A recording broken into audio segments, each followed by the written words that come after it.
Hey guys, Sam from Email Inboxer.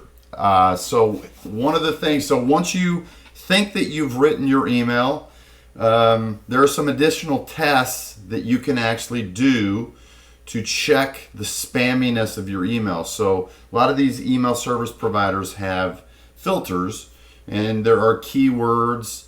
A lot of different things kind of go into actually delivering your email to the inbox. So one of the things that you can do is you can type out what you think the best email will be for you and how you want to actually send it.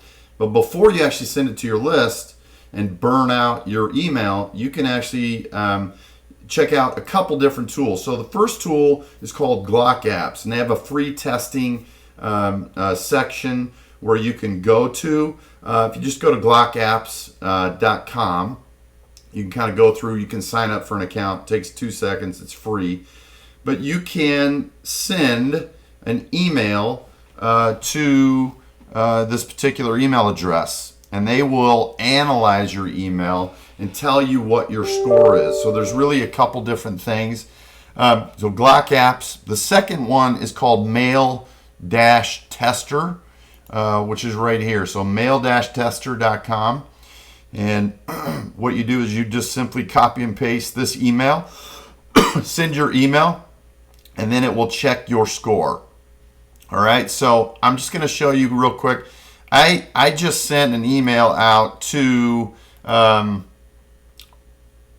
of a different source, but I want to show you what these reports look like. So they give you a list of emails to actually send it to the campaign. It tells you how many emails hit the inbox, how many actually went to spam, and how many are missing. It gives you the sender scores. So this particular email, I'm just going to show you what I wrote in here, but it says, so here are all the email addresses that we sent it to.